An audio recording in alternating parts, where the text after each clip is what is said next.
CPIM-ൽ ആവേശം നിറച്ച് സംസ്ഥാന സമ്മേളനത്തിന് കൊല്ലത്ത് ആവേശോജ്വല തുടക്കമായി. പ്രവർത്തന സംഘടനാ റിപ്പോർട്ടുകൾക്ക് മേലുള്ള സ്വയം വിമർശനത്തിന്റെ തീപ്പാറുന്ന ചർച്ചകളാണ് സമ്മേളനത്തിന്റെ സവിശേഷത.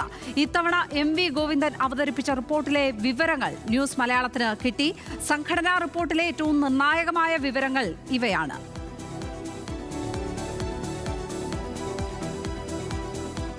സംഘടനാ രംഗത്ത് ദൗർബല്യങ്ങൾ ഉണ്ടെന്ന് തുറന്ന് സമ്മതിക്കുകയാണ് സമ്മേളനത്തിൽ അവതരിപ്പിച്ച സംഘടനാ റിപ്പോർട്ട്. ദൗർബല്യങ്ങൾ പരിഹരിച്ചാൽ മാത്രമേ തുടർ ഭരണം സാധ്യമാകൂ. തെറ്റുതിരുത്തൽ പ്രക്രിയ ഇതുവരെ പൂർത്തിയായിട്ടില്ല. പുതിയ കേഡർമാർക്ക് സംഘടനാ പ്രവർത്തനത്തിന്റെ അഭാവമുണ്ട് എന്നും റിപ്പോർട്ട് പറയുന്നു. സജി ചെറിയാന് മുന്നറിയിപ്പ് കൊടുക്കുന്നുണ്ട് റിപ്പോർട്ട്.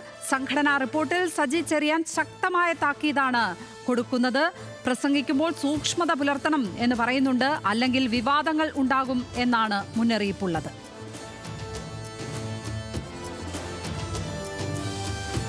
ലോൺ എടുത്താൽ തിരിച്ചടയ്ക്കണം എന്ന് വ്യക്തമായി പറയുന്നുണ്ട്. പാർട്ടി അംഗങ്ങൾ സഹകരണ ബാങ്കിൽ നിന്ന് ലോൺ എടുത്തിട്ട് തിരിച്ചടയ്ക്കാത്ത സാഹചര്യം ഉണ്ട്. സർക്കുലർ നൽകിയിട്ട് പോലും പലരും പണം തിരിച്ചടയ്ക്കുന്നില്ല. കോടികളാണ് തിരിച്ചു കിട്ടാനുള്ളത്. വലിയ ലോൺ എടുക്കുന്നവർ ഇനി ഉപരിഘടകത്തിന്റെ അനുമതി വാങ്ങണം എന്നും സംഘടനാ റിപ്പോർട്ട് പറയുന്നുണ്ട്.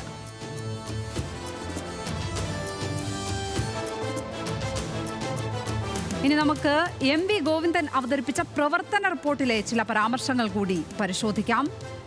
ശക്തി കേന്ദ്രങ്ങളിൽ പോലും CPIM-ന്റെ വോട്ട് BJP-യിലേക്ക് ചോർന്നു. ഇത് ഗൗരവതരമായ വിഷയമാണ്. ഇക്കാര്യത്തിൽ പരിശോധന അനിവാര്യം എന്ന് പറയുന്നുണ്ട്.